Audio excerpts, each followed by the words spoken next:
is Holy Thursday, and the first day of the Paschal Triduum, or the 3 days that changed the course of history.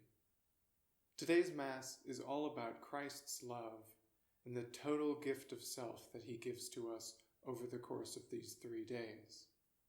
And we remember this on this Holy Thursday, particularly in the washing of the feet, which the priest recreates during the Mass. After the washing of the feet, the Church prescribes specific music from its tradition for the procession of the gifts. The hymn, Where Charity and Love Prevail, or the Ubi Caritas. It is a beautiful thing to hear at the outset of the Triduum, and is a reminder that there is one thing that binds these 3 days: love. More than just the love that Christ has for us, but the fact that God is love.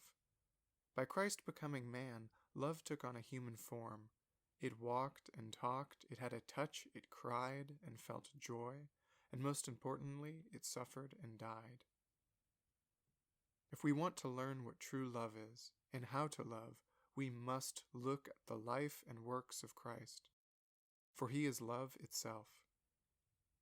This is what these 3 days are all about, teaching humanity what love actually is. And on this Holy Thursday, we learn our first lesson. Love is humble.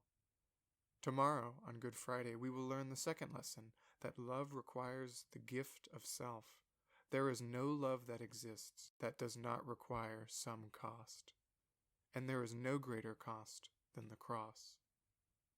And on Easter Sunday, we will learn the true power of what it means to live in love, that by living in love we live in God, who is life itself, and who has conquered death. But first we must be reminded on this Holy Thursday of the humble gift that is Christ's love for us. All of it, the washing of the feet and the institution of the Eucharist, all of it is tied together by Christ's love. And by sharing in that love, we make Christ present in the world in a Eucharistic way. Similar to the way that Christ becomes mysteriously present in the bread and wine at the consecration each and every Mass, Christ becomes mysteriously present in the world when we love. Let us remember what John says in the 4th chapter of his first letter. Beloved, let us love one another, because love is from God. Everyone who loves is born of God and knows God. Whoever does not love does not know God, for God is love. God's love was revealed among us in this way. God sent his only Son into the world so that we might live through him. In this is love, not that we have loved God, but that he loved us and sent his Son to be the atoning sacrifice for our sins.